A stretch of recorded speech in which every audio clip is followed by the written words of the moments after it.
Welcome to the Democracy Group, a network of podcasts about democracy, civic engagement, and civil discourse. In this feed, you will find a sampling of episodes from our podcast in the Democracy Group, as well as recordings from our events. If you enjoyed this podcast, then please visit democracygroup.org to find more like this. Now let's get to our featured episode. We want to work on burnout and efficiency and making it easier for people to do the important work that they need to do and still clock out at 5 o'clock and have a life and have a family and stay in this industry, right? We have to solve for that. And I really think Quiller can help.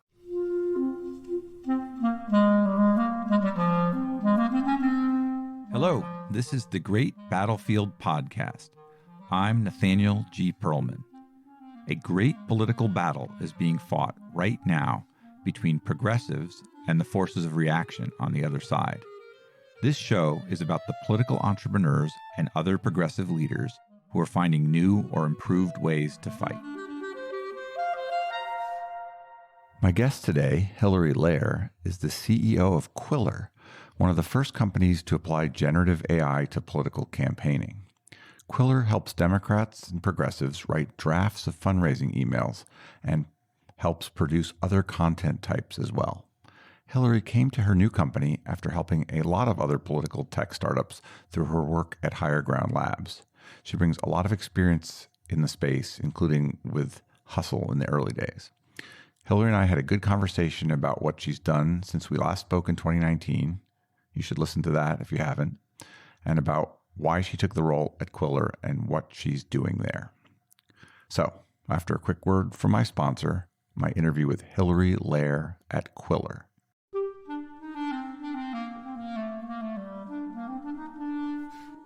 What do Blue State, Sierra Club, and Indivisible have in common? They all use Civic Shout to grow email lists that raise money like clockwork, and now, so can you. Instead of vaporizing money with Facebook ads or burning bridges with spam, a new wave of digital directors are helping Democrats and nonprofits acquire opt-ins and nail their monthly goals with Civic Shout. Environmental action called Civic Shout a wildly better way to grow your email list. And Clarify Agency saw a 200% return on ad spend in just 2 months. Head to civicshout.com/partners to learn more and schedule a demo. That's civicshout.com/partners.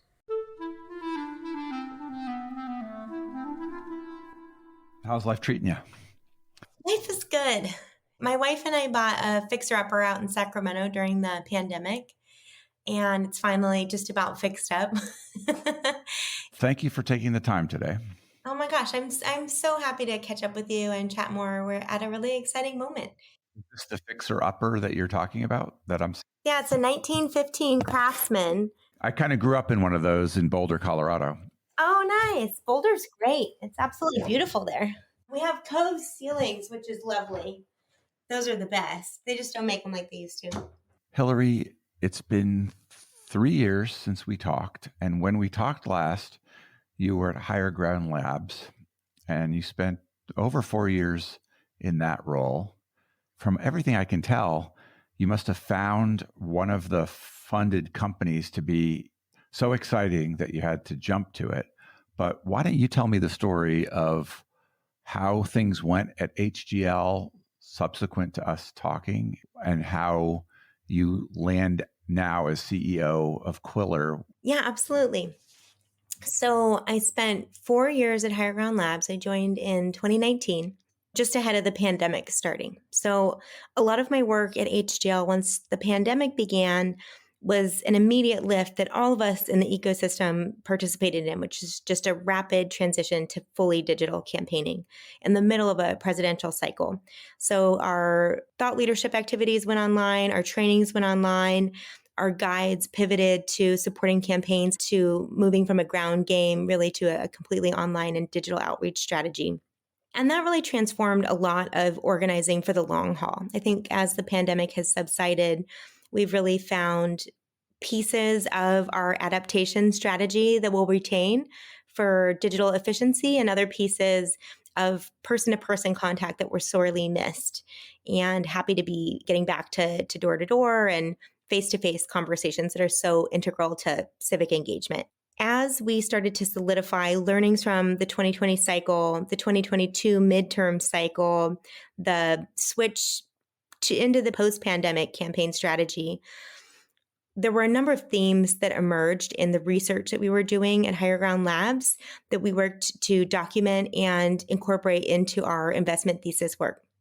So every year, Higher Ground Labs puts out the political tech landscape report that tracks trends, evolution, needs, existing gaps, and exciting new innovations in the political tech ecosystem. And we conduct research for that report in concert with dozens of stakeholders and experts in the space, really grounded in practitioner voices, what we're hearing from folks on the ground who are deploying these tools or struggling with certain gaps that still exist. And it's from that feedback that we create the political tech landscape report and the Higher Ground Labs investment thesis. And the goal with the investment thesis is to really attract startups and early founders who are bringing tools to market that solve those gaps and fill in where we need ongoing innovation to make campaigning better, more efficient, and easier for folks on the ground. Year after year, as we were putting out our investment thesis and updating that really complex political tech landscape map with all the different logos, it kind of evolves year to year. One area that I never had that many logos to add was in fundraising. We have a lot of new voter contact tools, the rise of influencer outreach and new types of social media based relational overlap organizing has expanded dramatically. There's incredible new tools for data and analytics, for message testing and refinement. Companies like Swayable have just paved the way for us doing better message refinement for campaign outreach of a variety of mediums. But when it comes to fundraising, it hasn't changed a whole lot in the past several years. And so we'd continued to put innovation in fundraising in our investment thesis and put it out into the ether to see what would come back. But we didn't have a ton of new companies approaching Higher Ground Labs until recently. When Higher Ground Labs creates the investment thesis for our accelerator every year, we are, with that model, going to be grounded in who comes back and applies to join the accelerator. Even though there are amazing founders every year that come in and amazing proposals that we see at Higher Ground Labs, sometimes there can also be space where Higher Ground Labs can play a role in incubating startups and actually going even further up the pipeline into helping to bring in a great idea into a minimum viable product, an MVP, and then helping to bring that to market. And we've talked about it a little bit here and there, kind of kicked the tires on incubating startups in the past. But the idea for Quiller really came out of an unmet need to start to experiment with how we can best utilize artificial intelligence. And we were convening a tech debrief in Atlanta in January 2023.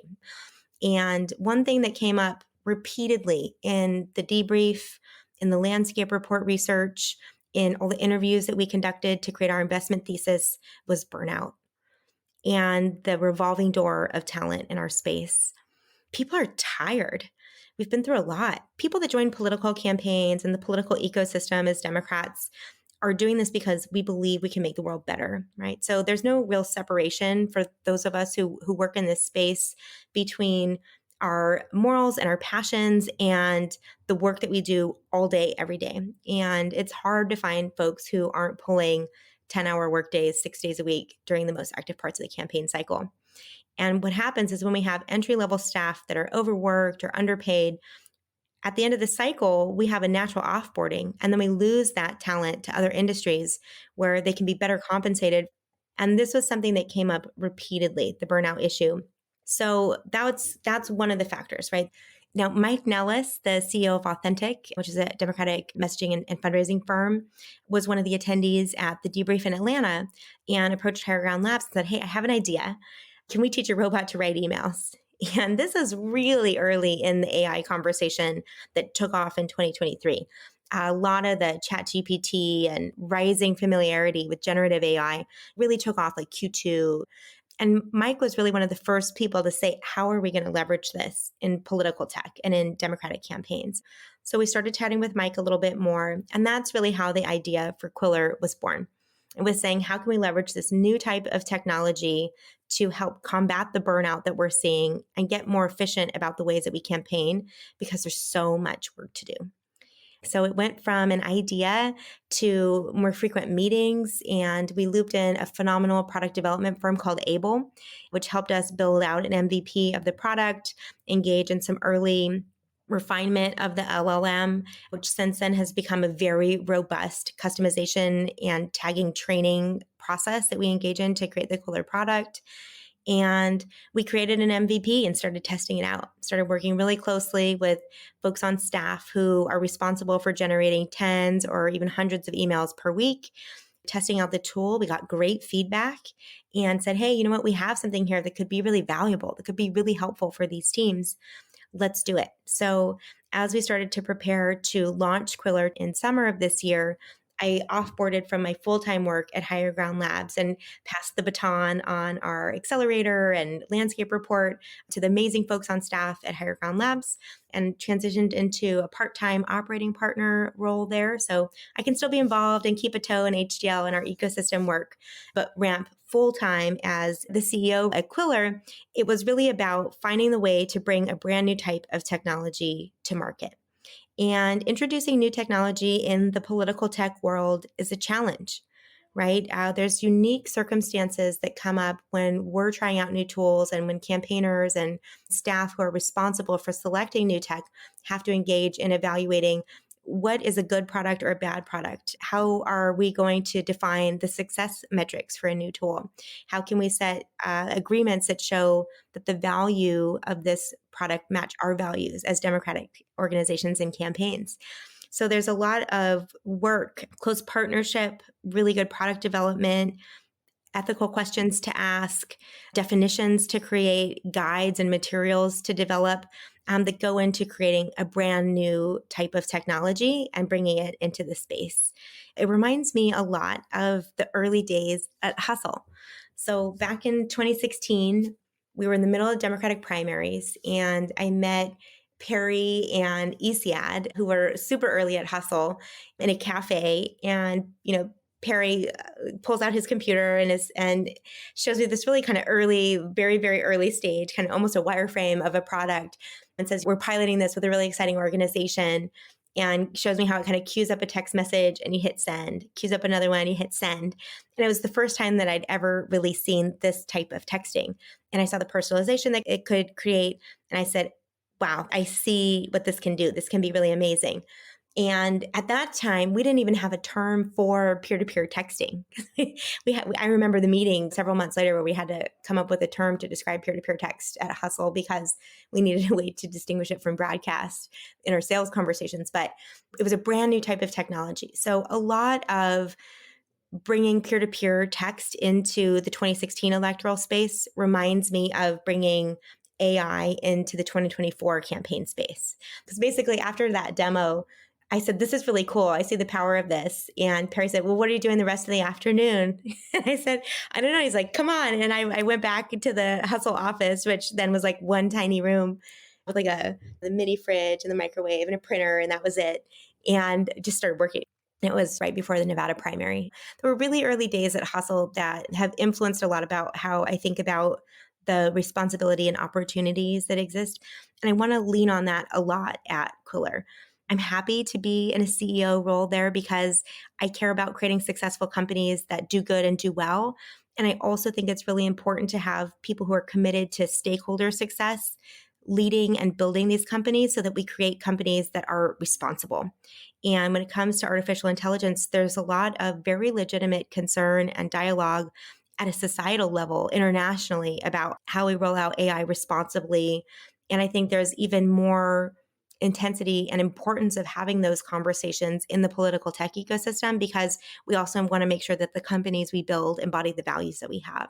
And so I'm happy to be a stakeholder in that conversation, really shaping the trajectory for Quiller in that way, because I feel a responsibility to do right by our space.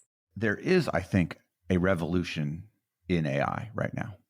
The steps that have recently been shown, both in generative things that are visual, graphics, and in text, show the potential to really change all kinds of industries. It seems very likely that AI will remap things. And I've been, as you probably know, interviewing other CEOs and founders of other HGL, AI, and politics organizations, which seem to have sorted themselves out into slightly different parts of the political arena, applying some of the same tools.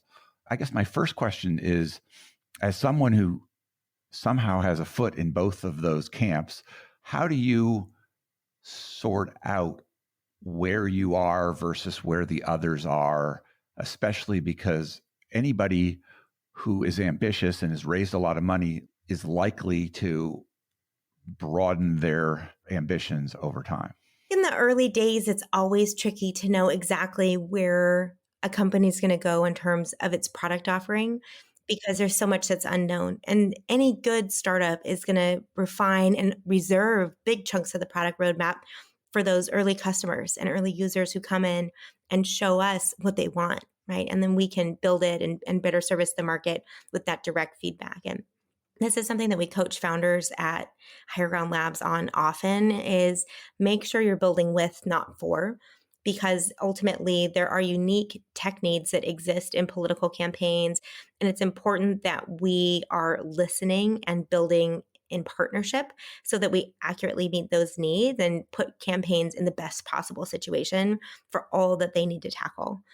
Early on, we can build something that has traction, something that we're hearing from customers is working and is really helpful, and start to build from there.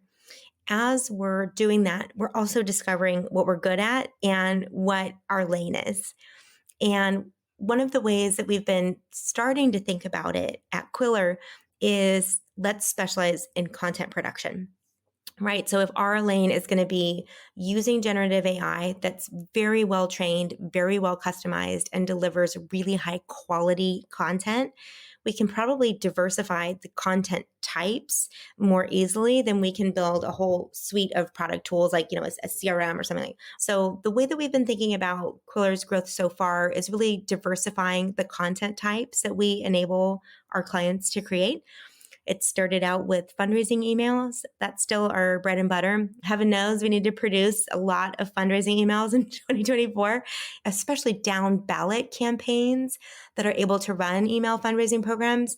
The more robust and diverse our campaign bench is going to be up and down ballot next year, which is really important. But also, we have a lot of money to raise, right? We saw a 15x increase in the cost of ads in the midterm cycle. The expense of campaigning is going to go up. I think the latest estimate is a $10 billion election next year. It's unfortunate that so much of that goes to ads and so little of that is spent on organizing or on technology for that matter. We kind of end up with the scraps of the budget in a lot of ways. We have seen it change over time, but the bulk of that money is kind of spent in ads. So when you say diversifying content types, do you mean we will also get into voter contact emails or other types of campaign communications that need to scale or would be helpful if they scaled?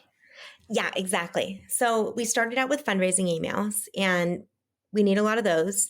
We also have already expanded to several other content types that are currently available on Quiller. So there are engagement emails, which you can use to share updates, to invite people to events, to ask people to take action. Maybe you have a call-in day or a petition you want to invite folks to sign. You can use the engagement type in Quiller to create content for that. We also have a rewrite tool. So a lot of campaigns will have an email that performs particularly well. You can just plop that text right into your workspace and rewrite a similar version of that email. We're also building out SMS. So you can currently also create SMS copy in Quiller in addition to all those email types. And we're working on several others right now. We have some really exciting conversations that we've had with prospects and potential clients who are interested in things like op-eds or talking points or maybe a Canvas script, things like that. So does that run you into an overlap with any of the other HDL funded companies that you have one foot in trying to help? I do think that there will continue to be a good amount of overlap. And I do think at the end of the day that competition is healthy, right? Because it keeps all of us on our toes and it makes us continue to meet the demands of the market in the most effective way. When you're talking about generating a fundraising email, are you doing that on a person by person basis using information? For example, one of your funders has emailing data on an individual basis, are you able with your tool to put in specific data about me that goes only to me? Or is this an email that is generic across a group?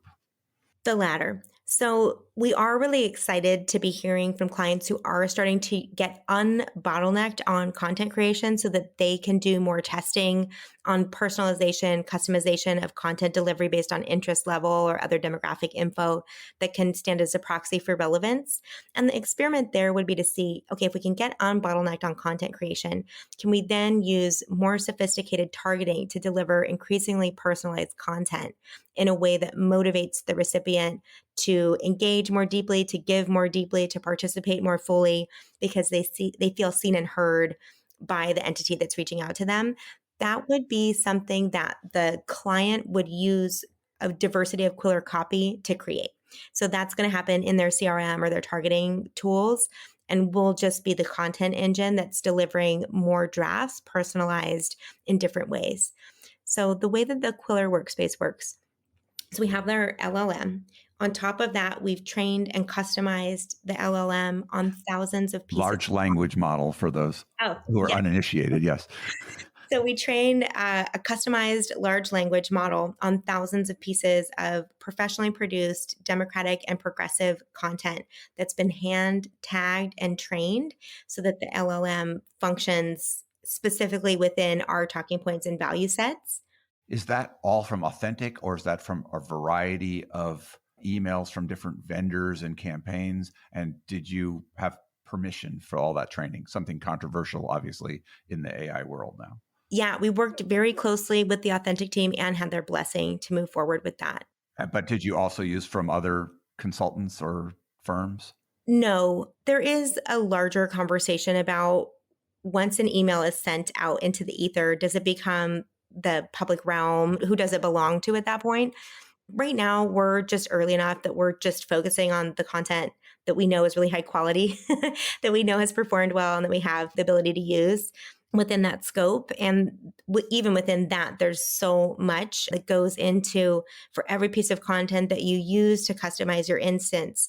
How do you tag it? How do you train your tool to best match the voice and values?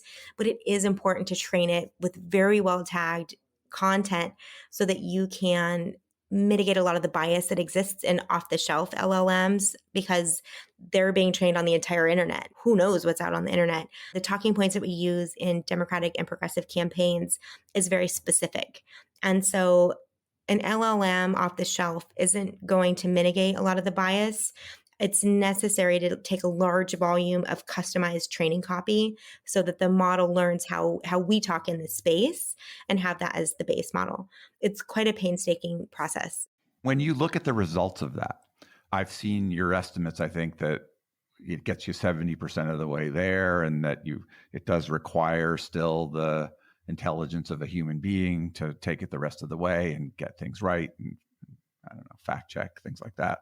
But what is your personal reaction to what is getting generated out of your tool before being fixed by a person? I think it's impressive. Yeah. I think it shows that we've actually come a really long way in a short amount of time in terms of our ability to take an LLM, customize it, and then create a detailed enough internal product to train the model to produce copy that's actually workable and that actually saves people time. It's absolutely essential that they don't think about it as a replacement for staff. It's not designed for that. It's not capable of doing that. And it's not what we should be doing with AI in the space. We don't necessarily have to start from scratch with a blinking cursor on a blank page in order to get copy for all of the emails that we need to write next cycle. That's not what anyone does, right? People, when they write emails, when there's no robot involved, they look at other emails. They take text from them. Yeah, there's a lot of copy and paste template work that happens. There's a lot of people who are using tools like ChatGPT, et cetera.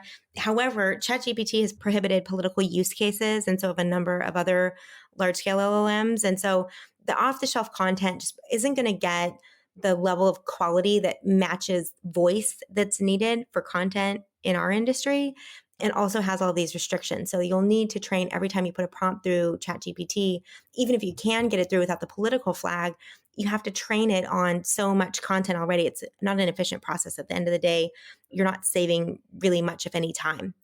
That's not the appropriate success metric for AI tools in the space. We should be measuring dollars raised per hour spent, or recruitment rates per hour of effort, right? So that we're getting to an efficiency metric that empowers teams, not A/B testing team or no team. It's just not the right way to look at AI in the space. It's always going to need to go to staff for fact checks, for emotional nuance, for details around current events, since all of these tools only have access to so much precedent, right? So this is always going to be something that is a first draft that then goes to a teammate to refine. One of the other HGL funded companies has a database of North American news that they use to customize the things that are being concocted by that application. Have you considered that kind of move, or what's the balance of consideration there? Yeah. So, I mean, a lot of the biggest giving moments across the ecosystem are response into watershed current event crises, like the passing of Ruth Bader Ginsburg, for example. The way that we approach that in the Quiller product is, once you train your Quiller workspace on your voice, then you're ready to start creating content. And in a number of the Quiller content creation flows that we have the ability for people to paste in excerpts of articles, quotes, or other contextual information about current events, and then merge those to generate a response. So that's going to be a focus more on context on a current event, but within the frame of how you talk about it, and generating a draft that way. I remember when I took a labor history course in college, the professor spoke rather lyrically about the skilled work of the coal miner who used to pick. It was a good living, even if you're underground. They took pride in knocking the coal off the side of the tunnel in the best way. I think he felt very mournful about the loss of that type of job to giant machines. I'm not saying the exact analog, but clearly you've been thinking about what does this do to a common entry level job for smart people in campaigns, which is writing email content. You kind of led off with talking about burnout and how this might help ameliorate that by getting rid of some of the tedious parts of this. But clearly, the better that your tool gets over time, probably there's fewer people writing email content. That doesn't upset me. You can't necessarily stop the tide of change. Talk about the job of the fundraising email writer and your product and your place in the space. Absolutely. And again, I want to make it very clear that the way that we've designed the Quiller product and focused on building a company that offers a generative AI resource in the space is always as an accompaniment to the hard work that teams are already doing, and not a replacement to staff. It's built into our company values. It's built into the design of the product. And I hope that other people who are building generative AI tools in this space will also follow a similar philosophy. But you could easily imagine that 3 people could now do the work of 5 people. And hopefully the campaign has the same amount of money and can put those 2 people to work on something else. But if things go well, you're going to have fewer people writing emails for a particular campaign than before. I think that it will take less time to write the emails that are written, but there's still 5 people's worth of work to do. The fact is that we're just not getting to the other 50 things on our to-do list that we need to do. We're also bottlenecked on content creation, which is stopping us from being more creative and more experimental in the programs that we run. So imagine if we weren't bottlenecked on content creation. Think about all the other things that could be freed up for that person to do with their time. Reactivation programs, supporting experiments like you were talking about earlier, deliver more customized content per person based on their interest level to start to experiment if we can increase voter enthusiasm or donor enthusiasm with these other content types. If we can start to unbottleneck ourselves at the point of content creation. There's so much more that creatives can and want to do with that time. But I think we need to make sure that people feel comfortable that they're not going to be replaced by these tools.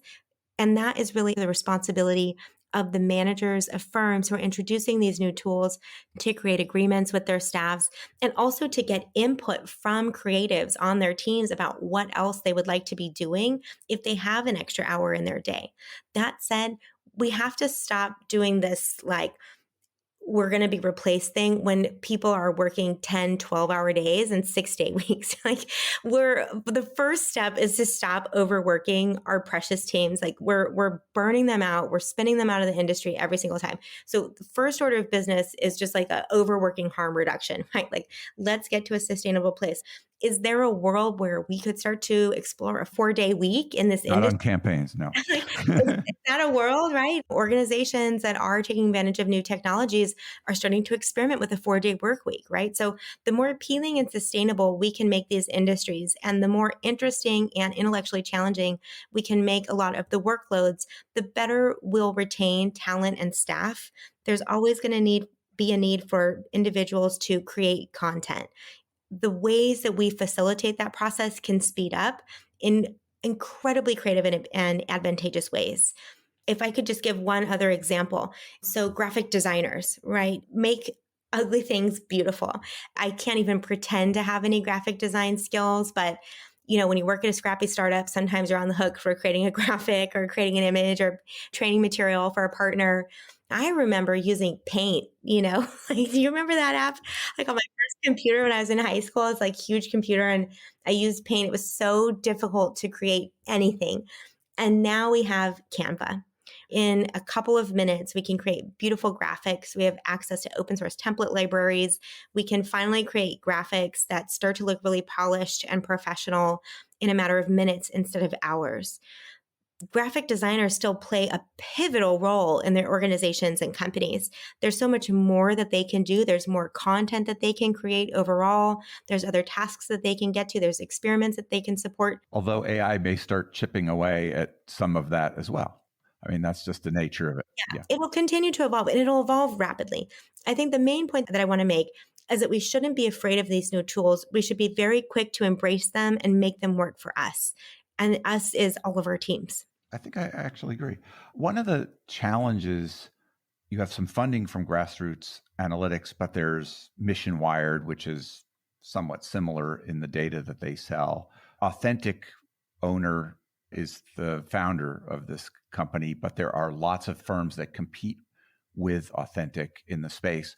Do they get most favored nation status, or are you going to serve as equally a partner to any CRM or any digital campaign strategist or any data source?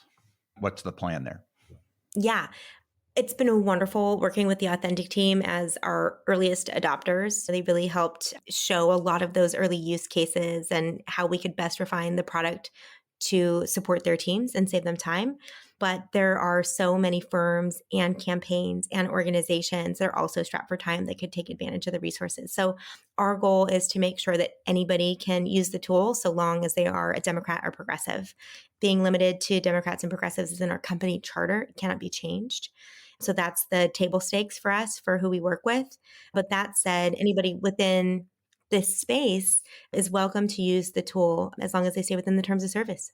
I remember that when I was first building fundraising software back in 1997, I thought briefly about whether I should have my own fundraising firm. And I raised that with clients and got a whole lot of pushback. What's different about you and your relationship with Authentic that won't run you into that same problem? Like, I might be hesitant, at least at first, if I were any of dozens of other firms like that, to be like, I want to put my firm on this tech that is associated with another firm out there. Got it. A couple things. We put a lot of thought into how we could make sure that people realize that this was a tool that they can use and feel comfortable using. The first is the privacy policy. So Any Quiller customer owns all of the content that they create on Quiller. It's theirs. No one else has access to it. We don't train our model on it. We train our model on user feedback. If it's trained on authentic text and I'm a different firm, could I have a version of Quiller that's trained on my emails, not on their emails? The base model is always going to be trained as a whole that's available to everyone. And that's a continually expanding training model. If you add another firm that does it, would you add in their content to be used by everyone then as part of the training? Yeah, so that's one of the things that we launched in Quiller right off the bat was a writing style guide that allows an organization to paste in the top example emails that they want their content to sound and feel like and customize their Quiller workspace to match that writing style guide. They can also paste one in directly if they want, but it's going to be the differentiator for their instance of Quiller, where they're training the model on their agency or candidate voice, writing style, and content instead of just replicating the base model that it's trained on. So there are ways for agencies, firms, campaigns to train Quiller on how to sound and feel like them based on their own content that they put into the tool. And they own all of that. There's no one else that has access to it. You raised over $1 million for this in a pre-seed round. That's a lot in the space. It's fairly rare to get that. What is it about the business that makes you confident that there is that much need for it, that it can scale? Tell me about what you see in the opportunity that made you so ambitious and made you want to jump into it. I think Quiller is incredibly viable because it solves a real problem. So any successful SaaS product that you see go to market, first and foremost, it has to solve a problem. I really wanted to hit the burnout problem because at the end of the day, people are the lifeblood of campaigns. And if we're losing talent, then we're losing our ability to run the best campaigns possible. So I wanted to make sure that anything that I worked on helped hit that problem. The second is taking advantage of new tools. I think artificial intelligence is going to be incredibly transformative, not only in our ecosystem, but nationally and globally. And I want to be a part of a company that is creating solutions in that space that solve real demonstrated problems in a way that's affordable and accessible to candidates and organizations of all sizes. And does that mean that you're interested in, say, nonprofit fundraising or international nonprofit fundraising or all of the analogous types of fundraising that's out there? If you look at a Blackbaud or one of the big fundraising CRM firms or data providers, educational institutions, it's a huge market. Is that where you're going in the long run? Absolutely. I think fundraising is difficult for organizations of all kinds. And a lot of the email programs that are run have a lot of similarities. What we need to make sure we do as Quiller is for every different type of partner that we have, that we're providing them with really high quality content. That's our table stakes for any type of partnership that we work on. It's been really exciting as we launched the company at Netroots Nation in Chicago in July. So many nonprofits signed up for our waitlist. So we really had some nice opportunities early on to start talking to nonprofits about what their needs are, what their content types are, because their fundraising email programs mechanically might be similar, but from a content perspective can actually be quite different. So the types of prompts, training, and inputs that are going to comprise an effective LLM for a nonprofit fundraising program could be quite distinct from a political use case. So part of offering a good product in that space is making sure that whatever we're training Quiller on results in good time-saving content for the nonprofit client in the same way that it does for the political use case. So far, there's been some really promising results there, which has been great. I think very encouraging. It's always nice when you have a startup that can build a product that solves a longstanding problem in the political ecosystem, but can also build a sustainable business that works with evergreen clients. The obvious follow-on question, especially from someone who spent some time at Hustle, I've had some experience in this area myself, which is sometimes even if you begin in the campaign ecosystem and you fit that really well and you do a great job at it, then the larger, more evergreen clients out there tend to take the company in that direction financially. How do you think ahead to that if your heart, like mine, maybe was in the campaign business first. I don't know if that's true for you, but it's true for a lot of people that are listening. Like, how do you think about how do we make sure we always service this market well? Yeah, it's a great question. My friend Alex Kautz runs IndieGov, and I've had him on the show. Yes. oh, nice. Yeah, he's awesome. And he taught product management at General Assembly for a long time and kind of understands our space and broader kind of SaaS work. I always think of Alex when I think of this conversation because he has a quote that's always really stuck with me from one of his courses, which was the cardinal sin of SaaS is to abandon your core origin market when you go after new markets. And I think we learned this lesson the hard way at Hustle, right? Because we had a ton of success in 2016 and grew very quickly, went after some adjacent markets in education and nonprofits upon the arrival of a lot of competition. And so then when you kind of refocus on your core market, it's challenging, right? So I think it's really important when you're building software in the space to remain unequivocally focused on your core market, solving their problems, meeting their needs, and really delivering value, right? And if you take your eye off the ball on your core market, it's a death knell. Part of that is a matter of discipline and keeping alignment on your executive team, right? To really stay focused, eye on the ball to deliver value. The advantage that we have building tools in this space is that the importance of continuing to solve problems for Democratic campaigns does not decrease. We continue to live in increasingly polarized times. We continue to feel like each election is one of the most important of our lifetimes, and it is. And it's going to continue to be for many cycles. So I think the impetus to stay focused on ways to solve problems for Democratic campaigns and progressive organizations isn't going anywhere. Fortunately, as the technology evolves, it becomes a little bit easier from a product standpoint to provide offerings and resources that service multiple industries that don't take so much of your product energy away from your core market. So that's really the hill that we want to climb. How does the competition look so far? I think it looks exciting. There's so much room for innovation in artificial intelligence in our space. There's so much time that we can save. There's so many problems that we can solve. Matt Hodges has actually published some really exciting pieces of using LLMs and other AI models to better refine some of our targeting and evaluations of target districts and how we can customize some of our engagement strategies based on the insights that we can quickly pull out of these models. I'm really excited to see how we can leverage AI and generative AI to solve so many of these questions in 2024. I'd invite our community to really look at this as an experimental phase. So I really want to encourage folks that are listening, roll up your sleeves, get involved. The bad actors are certainly going to be using AI to their advantage, the same way that they've used whatever technology is available that cycle to pursue non-high value goals, right? But that does not mean that we should stop ourselves from taking advantage of responsible use of new technologies when they can help us get an edge in key races. So I really want to encourage folks, embrace these tools, participate in the conversations, shape what the tools look like, and help us collectively determine responsible use of AI and appropriate rules of the road.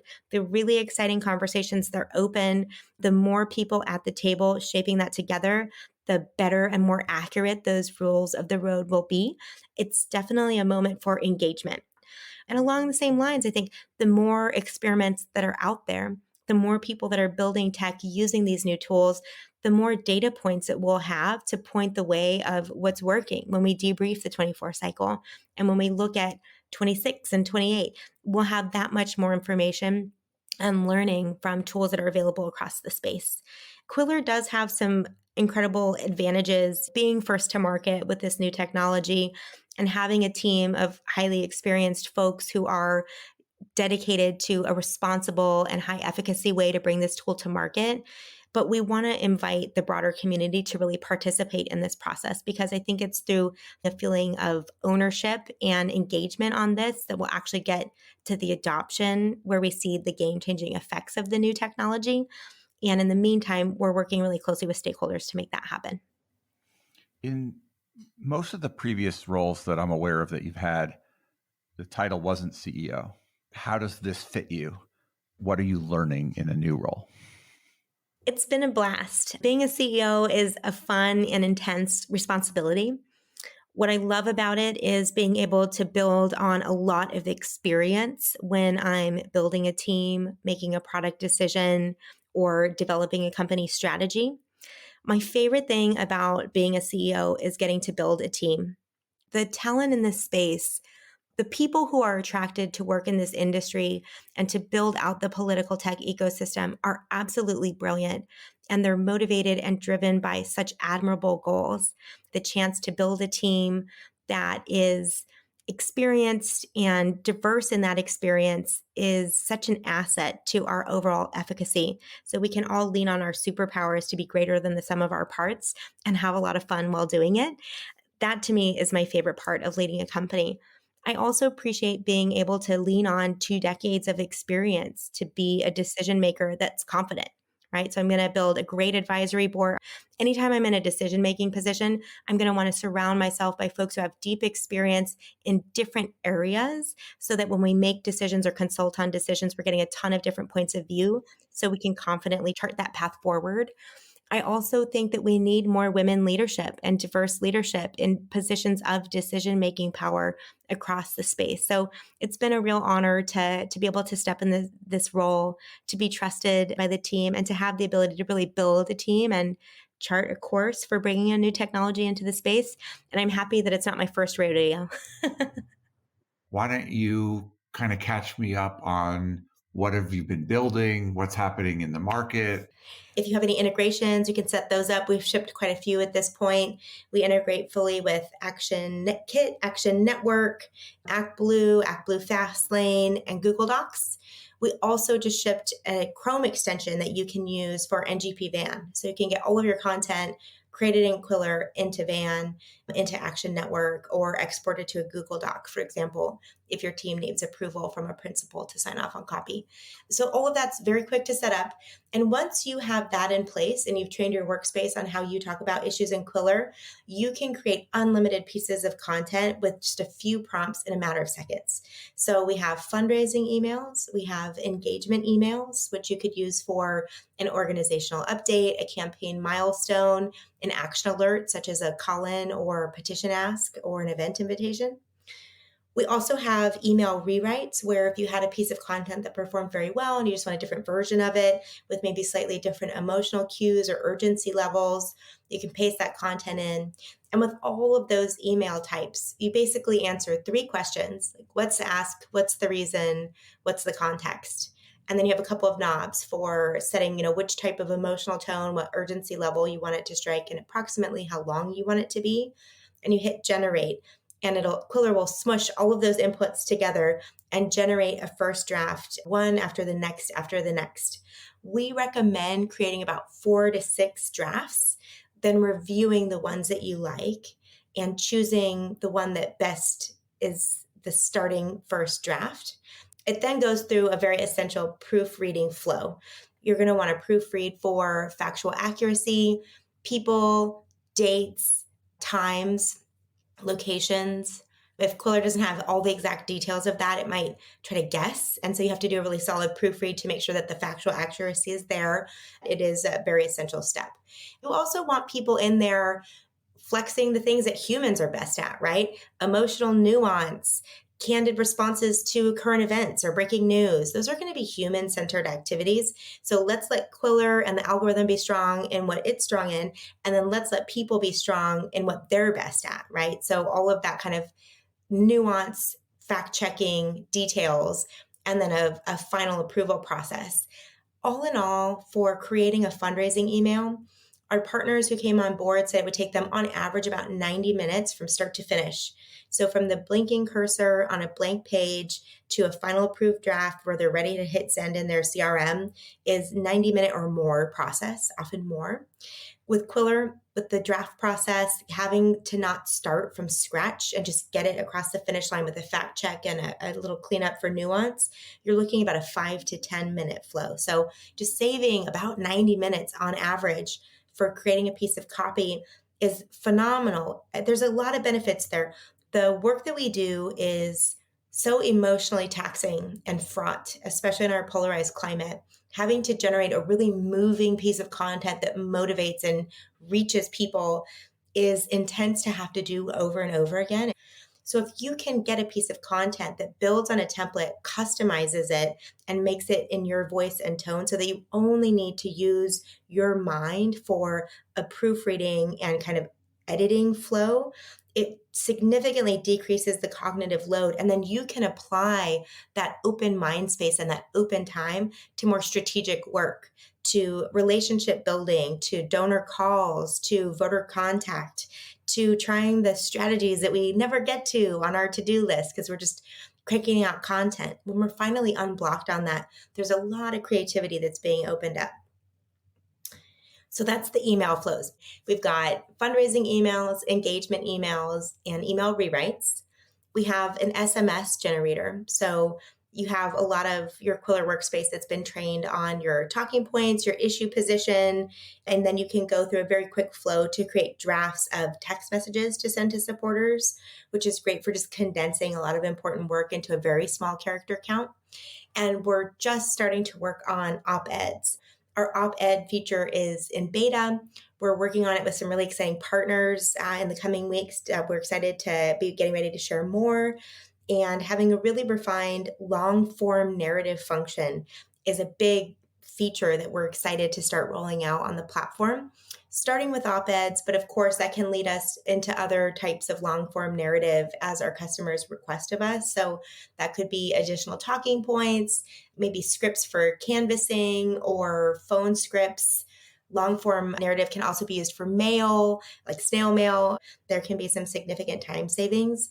And we're getting a ton of other requests from clients for other content types as well. Ad copy, you name it. We have a quick process where we go through a sandbox and some test cases to see how effective our model is at generating different content types. So far, knock on wood, it's gone really well. So I think 2024 is going to be about diversifying the types of content that you can create on the platform. That is a lot about the product and the development of the product. How is it going on the adoption front, which is really the sales front from your perspective, I assume? Yeah, there are a number of challenges to bring any new technology to market in any space. But in our space, in the political world, there are some extra considerations that are really essential. And as the first to market generative AI tool in this space, we've really encountered a lot of those. I'm happy to kind of talk them through and share. I mean, my experience having once introduced a product into the market was resistance, and then everybody Yeah. switching over. Yeah. Well, you really paved the way, Nathaniel, right? Well, there were people before me, but yeah, in certain aspects of it, yes. Yeah, no, certainly. And I think a lot of those patterns that you encountered are still true today, right? They definitely were true with texting in 2016, and they're true with generative AI in 2024. There is an initial period of skepticism, right? Where people are weary of hype cycles. They are skeptical of tech being able to deliver solutions in the form and style that we need in this space. Our needs are unique and extensive when it comes to data and product customization, usability for a variety of different user types, our integrations, our data flows, our modeling, our vocabulary within the tool set, and the accessibility of those tool sets against the very diverse needs of a very big tent party, right? So we have a lot of ground we need to cover to deliver value in a fair way. Price point, product design, integrations, data, you name it. Service, yes. Yes. Yeah. And so I think, anytime you bring a new technology to market in this space, you have to come in really clear-eyed about the needs and committed to making your product fit the needs of this market. And sometimes an off-the-shelf tool from broader Silicon Valley can provide a bunch of value. Sometimes the more operational tools like Slack will work for a variety of use cases and work in this space. But when you start to get into the more nuanced content or data side of things, there's definitely additional customizations. And people have been through a lot. So the skepticism is well earned. It's not out of nowhere. So I think in our space, and then with technology more broadly, there is a cycle where there's a lot of coverage, a lot of thoughts about what may or may not be possible with this new technology. And then we enter an experimental phase. The experimental phase can be really exciting. You have your early adopters, folks with the interest or resources or an imperative to give it a go with a brand new type of tool and see what's possible. And those early adopters really pave the way for a lot of the additional folks who might benefit from the tool, but don't want to be first because they don't want to take the risk or they don't have the resources until there's a validator out there. Where we've been in a lot of the last half of 2023 was working with those early adopters to refine the product, to prioritize our product roadmap and feature sets, start to roll those out, and also to understand how we were going to need to educate people on what AI can and cannot do. So people have good expectations and also address a lot of the fears and anxieties head on, which is absolutely essential. So just to follow up on that, who's using it and how many of them are? How is it going? Yeah, so adoption's been great so far. People who are using the tool are staying on the tool. They are increasing their usage. They're partnering with us on product feedback, so it gets better and better every day. And I'm really excited about where we go from here. Does that mean these adopters, are they digital firms? Are they individual campaigns? Are they a mix of them? Who is adopting it? So we're working with a variety of partners. We have several state parties on board who've been some of our earliest adopters of the tool, and then more and more state parties as they see other state parties getting benefit from using the tool. They're kicking up their fundraising. They're hitting a capacity crunch. So they're able to onboard to Quiller right away and start solving capacity crunch issues on day one. So I love working with our state party partners because their pain points are extensive. A lot of these state parties have so much work to do and so few resources. Hillary, is that a state party as the state party, or does it lead to candidates within that state and fundraising firms within that state and so on? It's both. So we are supporting state parties with their own fundraising initiatives, as well as onboarding candidates that the state party is bringing forward who seek to run their own fundraising programs, but to date haven't had capacity. We're also working with individual candidates up and down the ballot who run their own programs in-house or wish they could. We discount the product extensively for our local candidates down to $75 a month. They can onboard onto the tool all on their own through a self-checkout process. So there's not a need for a lot of demos and a lot of wait time. They can just purchase the tool, start using it, get in there and start running their own programs. A lot of down ballot candidates are running for office with shoestring budgets. Maybe their best friend is their campaign manager or, a cousin or an auntie, and being able to empower that 3-person team to run a fundraising program makes the difference between really running one at all or not over email.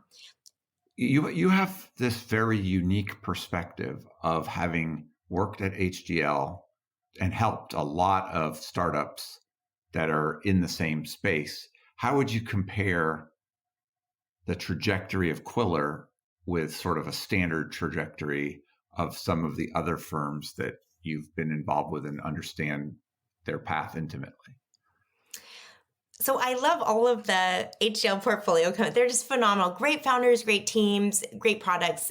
The thing that the HGL portfolio founders have in common is that they all are so focused on solving problems for clients across the space. The range of problems that they're working to address varies. There's 2 things that I find that are really unique and interesting about Quiller. The first is I think we can really solve an efficiency problem. I think we can start to support staffers in bringing creativity, human relationships back into the organizing processes. And I'm really excited to see where that leads. I'm not sure I can name off the top of my head a lot of other companies that are laser focused on that pain point.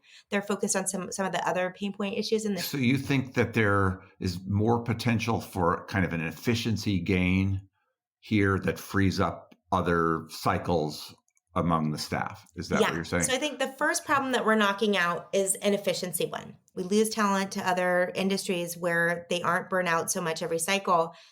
I went to the HGL AI and politics thing and I saw you there.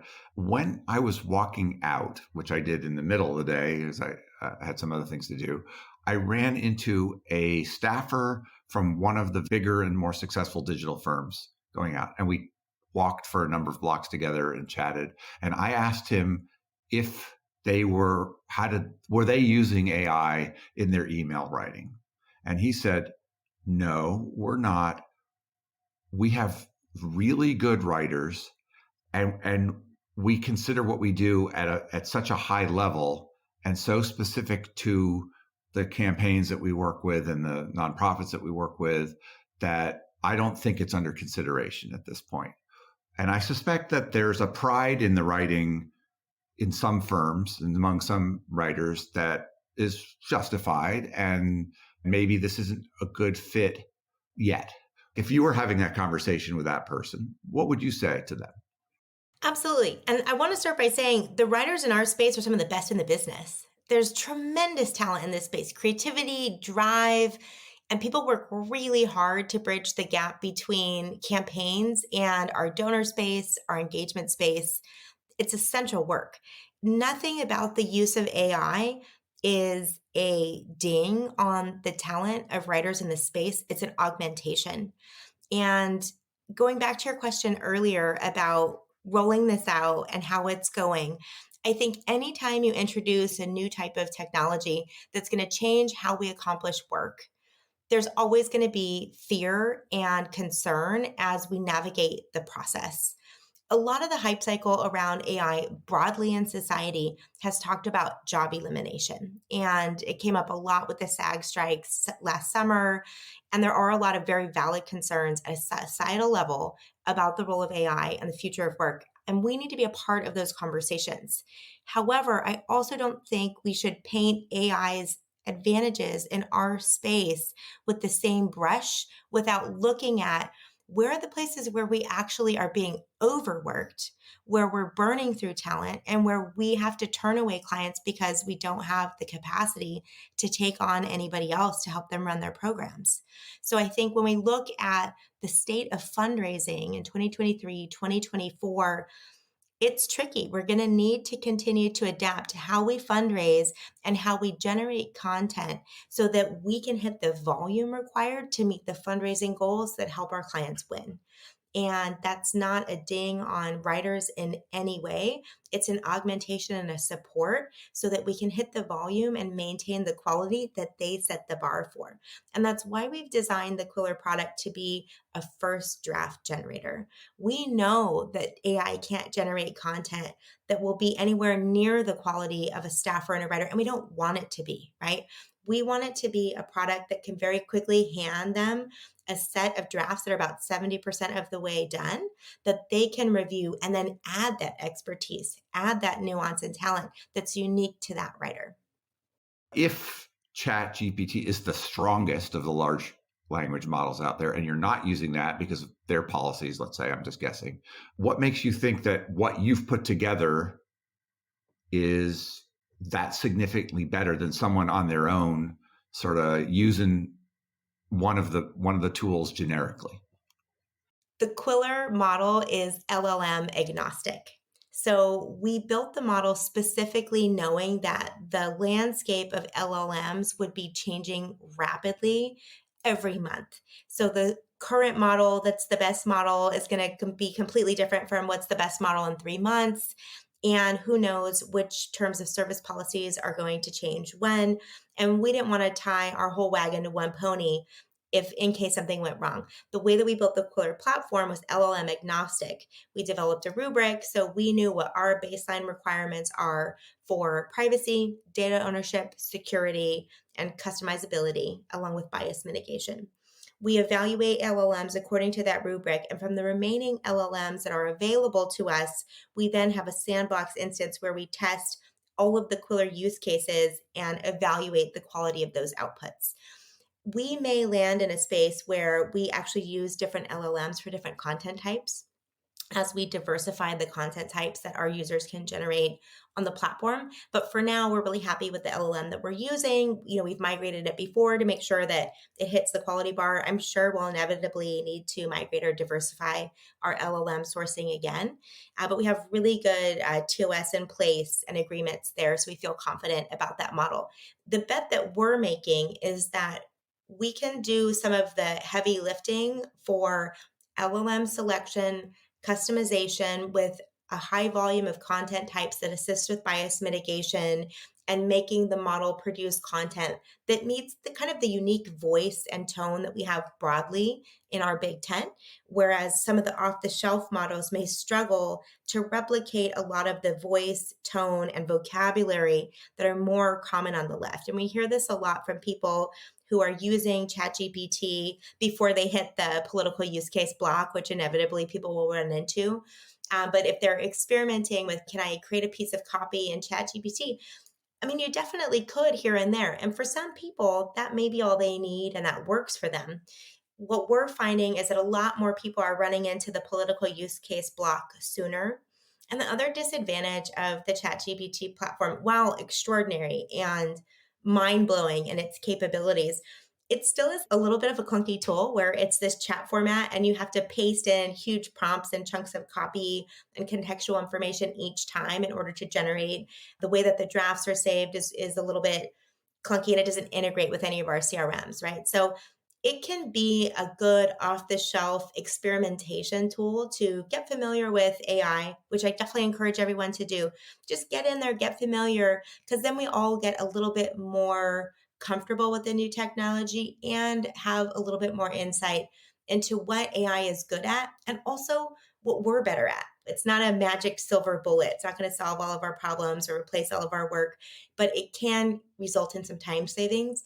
The more we get into those tools, the more apparent that becomes. What we are finding as we're in this phase of experimentation is that when the rubber hits the road on crunch time, staff are busy, stretched thin, need to get a piece of copy out the door. You don't want to have to go in and find a Google Doc, paste in your contextual information, go through all these drafts, scroll, find your content, copy, put it in a Google Doc, edit it. Like the time savings start to dwindle when you try to kind of MacGyver ChatGPT instance, and then you still have to deal with the fact that the content is not that well trained. You've pre-MacGyvered it for them. We've done the pre-MacGyvering, yeah. Is this a useful tool for speech writing?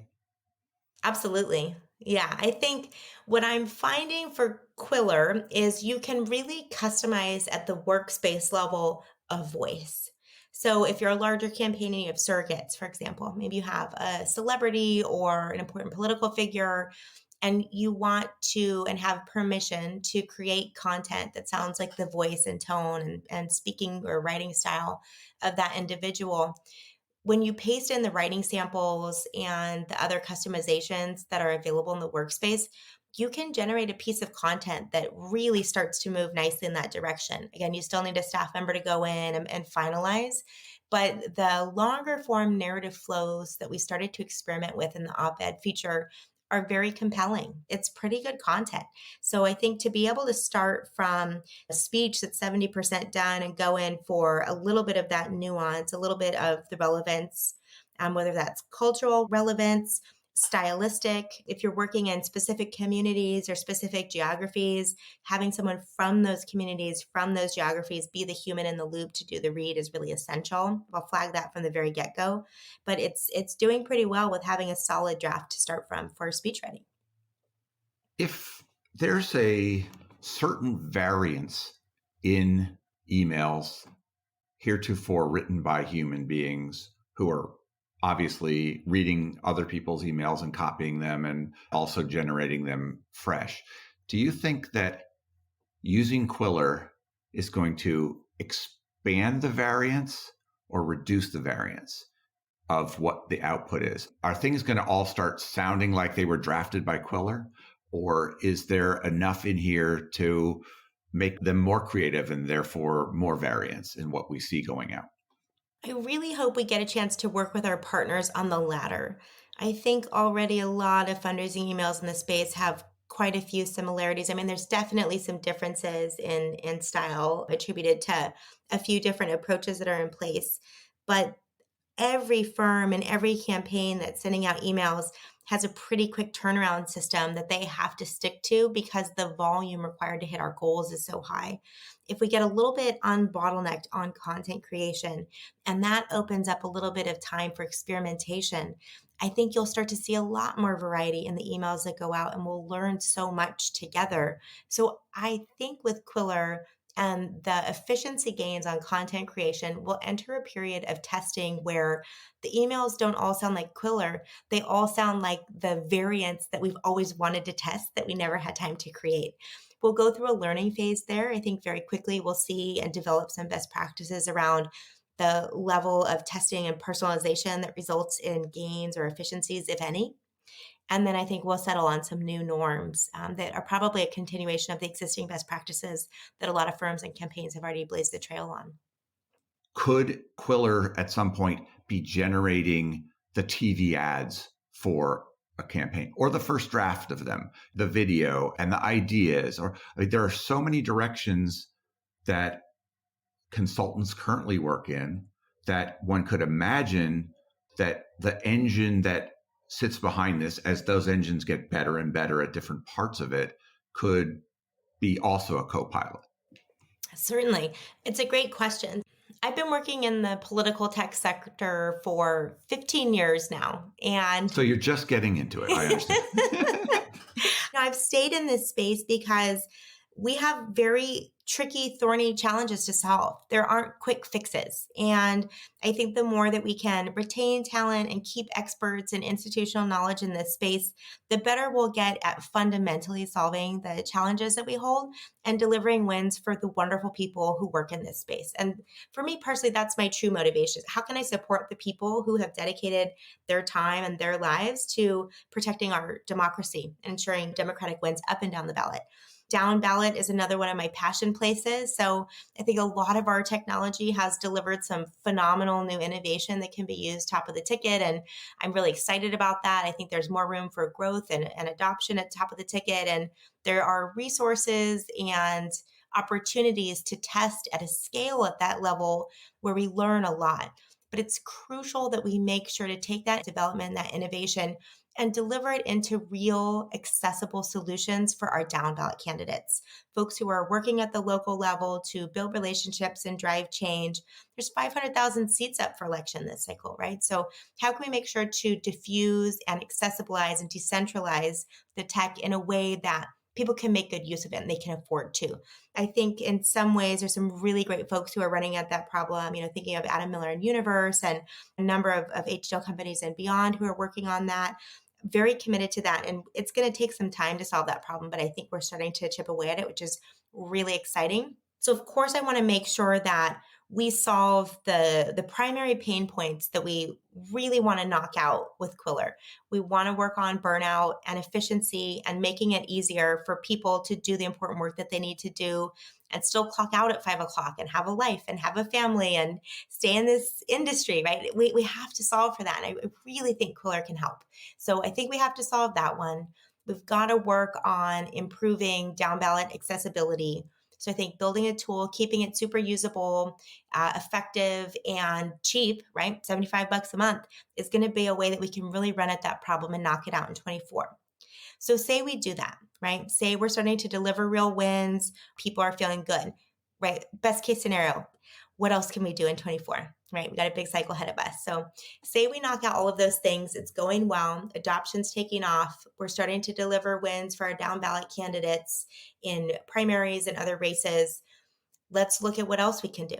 I think one of the first things that we'll look at is ad copy and additional content types that start to get into experimentation that's happening as streaming takes off, as new types of ad landscapes are shifting. Streaming just passed cable for the first time this past cycle in the midterms. And I think the associated budgets with ad spend are significant, right? That's where most of our money in campaign cycles go, by a vast majority. And I'd love to see us have more efficiency in how we spend money on ads across this space so that we can conserve precious resources and spend it on organizing, spend it on tech, spend it on other pieces of work. So why not generate the direct mail for a small campaign that can't hire a consultant or a million other things? Why not generate the TikTok video down the road or whatever the platform might be then? We're first to market on generative AI for campaigns, right? There's a lot of directions that we can go. And fortunately, we have a really agile model where we can deliver new content types quickly and continue to experiment and refine, make sure the quality is really high and keep going. So immediately we're in a situation where we need to evaluate what's the biggest bang for our buck, the most impactful, most supportive, and just most useful types of content that can be generated while still holding the bar on quality for our core model and our core types of content. We're looking to our pilots, our partners, our customers, from state parties, from agencies, from nonprofits, from direct campaigns to tell us what they need. And we start to experiment based on that early feedback from our earliest clients of what would be most useful next. That's where SMS came from. That's where op-eds came from. We're hearing a lot of interest in ad copy. And I think there is a lot of room for us to be the content machine that allows for wider experimentation that could deliver some real ad spend efficiency at the ecosystem level that I think would be quite significant and impactful. But I want to make sure that we also stay in our lane. We don't need to be another CRM. We can be an asset to the CRM. There can be a Quiller button in that tool. We can make it really easy for you to get your Quiller copy into your specific CRM and ship it out. But we don't need to build that, right? What we need to be good at is excellent content and supporting people and getting final drafts done as quickly as they can so that they can move on with their day. And I think it'll be the same thing with ad spend, or as you mentioned, direct mail. I don't think that we'll need to be the logistical partner on the delivery, whether that's on or offline. That copy can go to a different partner who is the best at that. And we want to be the best at content. Seems like a pretty fun place to be where you've located yourself, is it?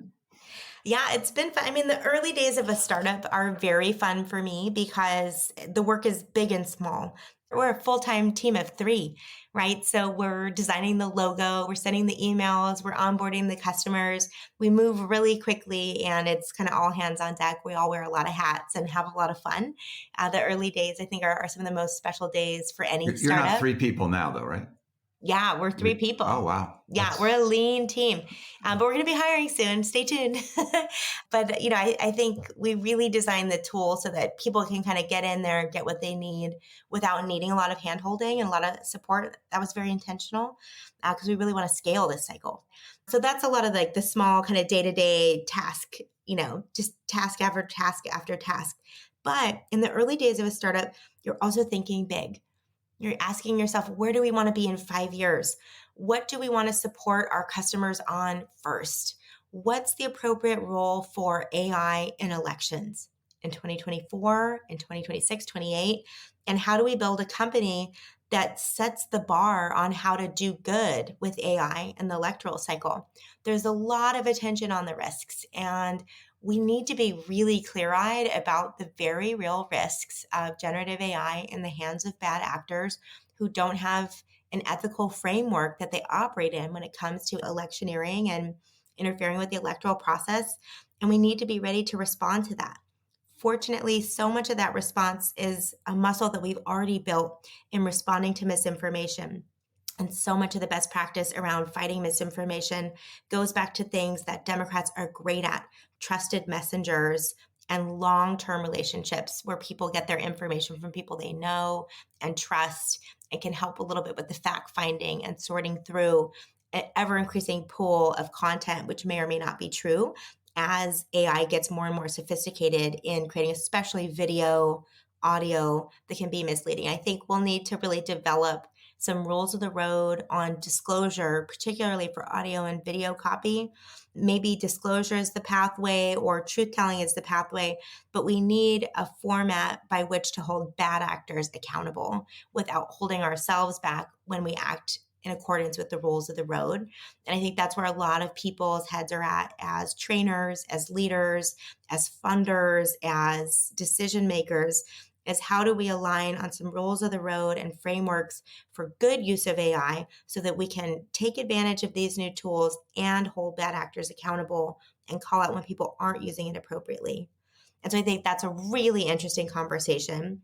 And that's what I mean about thinking big as CEO of Quiller in 2024. It does seem like it even puts any company using AI at risk if there's a story about even a well-meaning client misusing the tool, for example, just sending out that 70% draft without reviewing it and it's got its hallucinations or makes a mistake. You have to take responsibility as the campaign, but it's a black eye to the tool potentially, or you could think of even worse scandals related to that. How much effort do you have to put into the coaching around the use? I think the risks for poorly created drafts on untrained LLMs, such as if you just ask ChatGPT to spit something out and don't fact check it, that's going to be the highest risk, right? Is if you ask an untrained model for copy and it's going to guess at everything and produce really poor content. If that easiest to use tool, free tool, poor quality makes it out, that's the biggest risk. The second biggest risk is if somebody doesn't customize their workspace. So the way that we've designed Quiller is the first step is to train your workspace on your organization values, your organization voice and talking points. So much of the email and the content that you generate in Quiller is going to be so much further along in terms of being done because it's drawing from the content that you fed it about the campaign and talking points. So there's some risk mitigation in the way that we've designed the product. So it's delivering copy that's so much more likely to be close to done. But it doesn't replace a finalization and a proofreading process. We're looking at a couple of ways to flag the content that people may be less confident or that the model is less confident is accurate to kind of spot check, almost like a Grammarly, make sure we draw the user's attention to anything that could use their review for factual accuracy. We're definitely looking into some options there. But I think at the end of the day, it really comes down to user education, user training. Right. And thankfully in our space, there's amazing trainers, organizations like Arena, Digidems, and so many groups who are training staff on how to use technology confidently, training the trainers. And a lot of that early training on how to think about AI is really addressing that this is a brand new type of workflow, a brand new type of copy editing. And here are the associated best practices with how to engage in content creation that uses AI. So as much as we can hold the bar and the product in our training and our onboarding, the more that we can decrease the likelihood that there are folks who are using AI without or copy editing. Or just plain editing, yes. Yeah, so the less likely that people are using the tool without editing it appropriately and doing the fact checks that are absolutely necessary. We're so early in AI and politics, it's ridiculous. And yet a revolution is underway in every area of knowledge work. What's your sort of summary of the state of the ecosystem on the progressive side in generating these companies like yours and others across the space? How are we doing as a community on it? Yeah, I feel optimistic. Actually, so the end of January 2024, Higher Ground Labs, Cooperative Impact Lab, and Zinc Lab had a convening in Washington, D.C. to talk about AI in campaigning and organizing, and over 260 people came. And it was such a great gathering. There were campaigns and organizations and tool builders just getting on the same page about what is AI? How is it being used? How might we use it in the future? And what are our biggest, most urgent questions to answer around usage? Hats off to that convening team for getting folks in the same room to start to lay out rules of the road and identify needs, because it's really going to be guided by what solves problems and in what order. And I think if we continue to ask those questions, we'll be in the best position to build technology and use technology to solve problems in the appropriate order and solve the right problems. Is it possible for you to see 5 years down the road? What would you like to see happening in AI and progressive politics? If you are able to execute, if other people are, what do you think will be different about the world if we do it right? So Betsy Hoover called this out in one of the panels that she was at in the convening this week, where right now we talk about AI as if it's a separate technology category. And I think that that is a temporary phenomenon. We'll have maybe some new tool types that they're like Quiller. There's not really a precedent for a content generator, but ultimately all of the tools that we use now, or most of them, will just continue to integrate the latest new technology features into that tool set. And currently that's AI. So we'll start to see a lot of tools in the space that integrate elements of natural language processing, machine learning, or other ways that LLMs or algorithms can improve the quality of outputs or performance of those tool sets across the space. And so it'll be less about look at this new technology, it's AI, and more look at how much our tools have improved, how much better they perform, how the service, delivery, and efficacy of the tools have been enhanced by the latest technologies available. And it'll be less about pre-AI, post-AI, and it'll just be a general up-leveling of tool sets across the board, along with some additional capabilities for performance, for data and analytics, and a couple of other things that we'll have to see what comes along. Do you have a sense of what's happening in AI and politics on the conservative right-wing side? I think that they are also interested in the way that AI is going to be transformative, short term and long term. I'm sure they're probably running at some efficiency plays. I don't think there's anything else they're looking at right now, but who knows? And plus, if they feel like we got ahead, or then they will try to copy it or improve on our ideas. Yeah. Yeah, I think that that has tended to be the trend over the past couple of cycles, and I think will continue to be the case in 24. Well, Hillary, it's always a pleasure to have a chance to talk to you. Is there something I should have asked you that I failed to? I think we covered so much great ground. And Nathaniel, I really appreciate being able to chat with you about the growth of an entirely new type of technology in this space, because you've laid the groundwork for technological excellence in political campaigns and seen so many things come and go. It's fun to talk with you about this new thing and really explore the possibilities of what it could be. I appreciate our conversation. Thank you. I think you may overestimate me there in that process, which is now shockingly No. broad, and there's so many smart people in it. But thank you. And I really have a lot of fun following what's going on right now to the extent it's possible. Can I ask you a quick question, though? Yes. But by the way, I am, for my 1,000th episode, I am asking my former guests to ask me a question. So if you wouldn't mind, we can do it as part of this podcast, or I can record one now and use it on that, which is upcoming.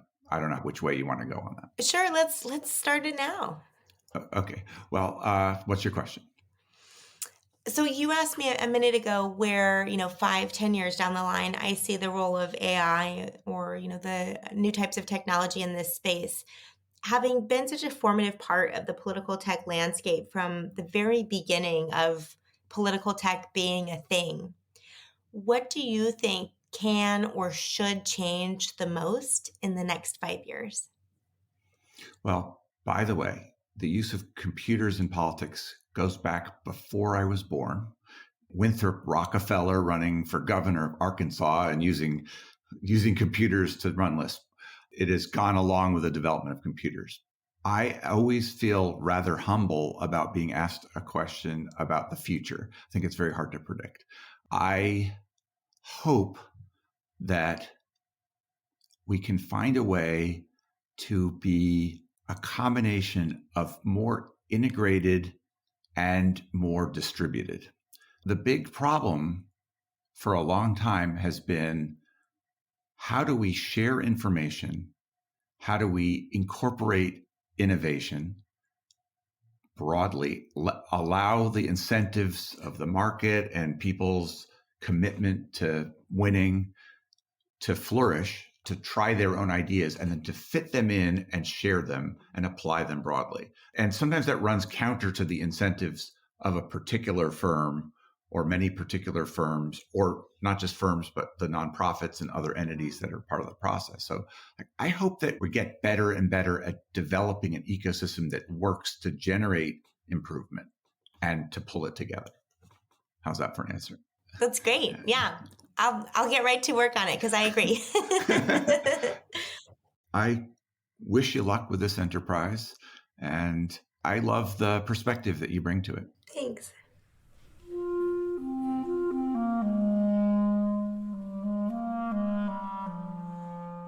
That was Hillary Lehr. She is at Quiller.ai.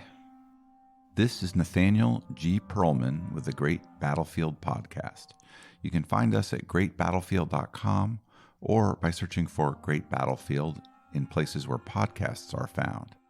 The Great Battlefield is now part of the Democracy Group Podcast Network.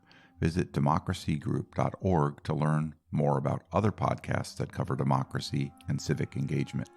You can also help me by leaving comments and good ratings on Apple Podcasts or elsewhere, and by sending me suggestions for great guests to npearlman@gmail.com.